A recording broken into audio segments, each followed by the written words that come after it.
Hello students, welcome to this video. In this video, we are going to see the grammar chapter. So what is the chapter? Yes, the grammar chapter 9. The topic is finite and non-finite verb. Finite verb and non-finite verb. Okay, let's know about the what is finite verb and what is non-finite verb. Let's see. So first one, there are mainly two types of verbs in English, finite and non-finite. Finite verbs change their forms when there is a change in the number or person of subject. Finite verbs also have a different forms in the different tenses. Yes, and next one, non-finite verbs do not change their form when the number or person of the subject changes. There are mainly three types of non-finite verbs: infinitives, gerunds, and participle. Yes, students. So the finite and non-finite is a finite verb is called a verb which is limited by the number and the person of its subject is called the finite verb. Non-finite verb means a verb which is unlimited, that is not limited by the subject, is called the non-finite verb. Let's see one by one. So this is the map of the finite verbs. It can be divided to the finite and non-finite. Uh, the non-finite verbs is it can be divided three types. One is the infinitive, participle, and gerund. So non-finite verbs, infinitive, it can be divided to one is the bare infinitive, another one is a two infinitive. Gerund, so ending with a verb in ing. That is a function as a verbal noun, and participle is a present participle, past participle, perfect participle. So it functions as a adjective. It's a verbal adjective. So let's see the one by one. What is finite verb? Finite verb is verbs that have a subjects and indicate the grammatical tense, person, and number. These verbs describes the action of the person, place, or thing in a sentence. Unlike other types of verbs, the finite verbs do not require another verb in the sentences. Yes, in order to the grammatical correct. Here some examples of the infinitive is a finite verbs given. They went to the mall today. Went, here went is the finite verb. Many people travel to ocean in the summer. Travel, there is no another verb.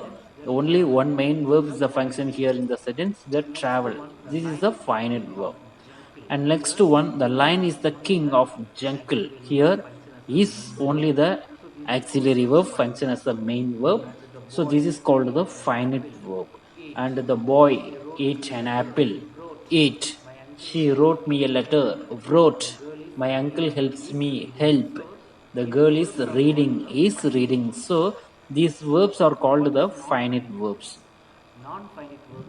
What is non-finite verb? Non-finite verbs are verbs that do not have a tense or subject that they correspond to instead.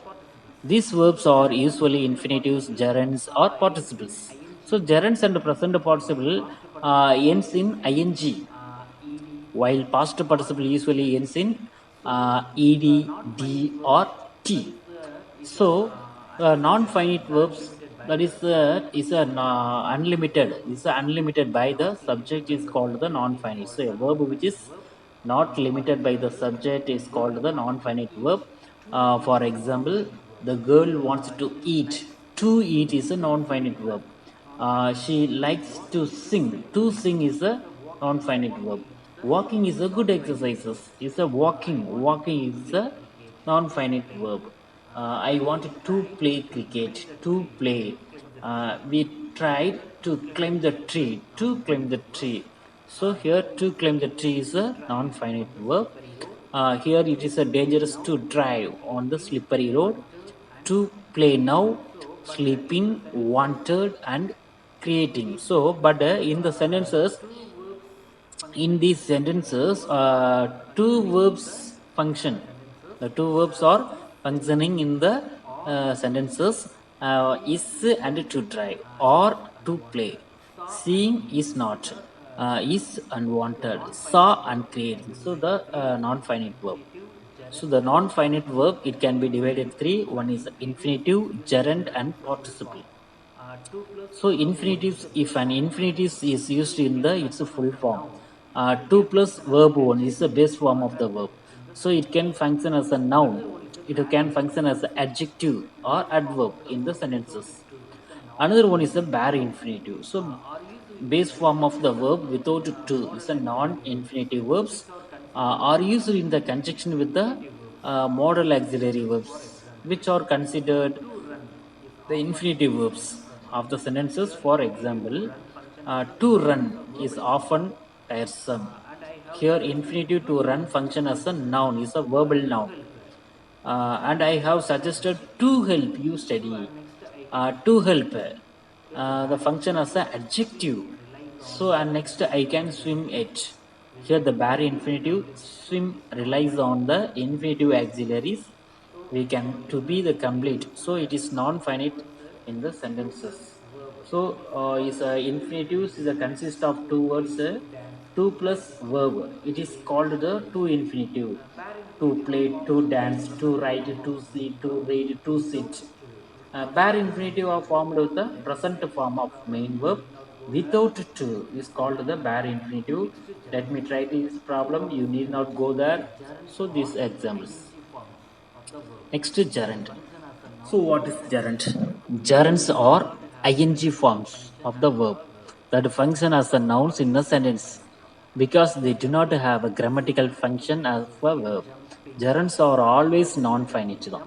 So jumping is a good exercises here. Jumping, verb plus ing, jump plus ing, jumping. There is no person or things, there is no noun. So jump plus ing, jumping, it functions as a verbal noun. So this is called the gerund. And reading books is often very enjoyable. Reading books here function as a verbal noun. I like reading English poetry. I don't know dancing. So this is the gerund, the form of the verb which ends in ing. It has the force of noun and verb.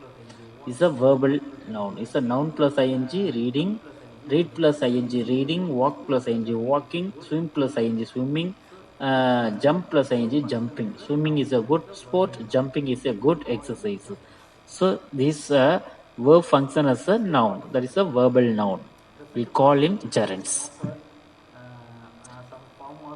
Next, participle. Present participle have some of the some form of the gerunds ending in ing. However, they function in the sentence as the either part of the continuous tense, relying on the auxiliary verbs to be complete as an adjunct to a finite verb, indicating a secondary action as the attributive or predictive adjective is a modifying a noun. So here my daughter is watching me work. Is a watching function as a adjective. Is a verbal adjective. I saw the train coming. Train coming. So train is a coming indicated to the train. So this is a function as a verbal. Is a adjective. Verbal adjective. Hearing the noise. Hearing the noise is a adjective. And playing. Barking dogs is a seldom bite. Barking dog is a seldom bite is a adjective, verbal adjective. Gerund and present participle differentiate there. What is the difference between the gerund and present participle? Both the gerund and present participle look alike, formed from a verb with the ing. It's a ending. But gerund functions like a noun, while present participle function like an adjective. That's all. Here, gerund paying is a good for health, but present participle barking dogs seldom bite. Playing function as a verbal noun. Barking dogs function as a adjective, verbal adjective. Fishing is not allowed here. In gerund, fishing is a function. Fishing is a noun. Function as a noun. Crying children are not liked usually. Here, crying children is a function as a verbal adjective. So this is a present participle. That's all. So present participle, past participle, present participle, perfect participle. So seeing, seen, having seen, finishing, finished, having finished, drawing, drawn, having drawn.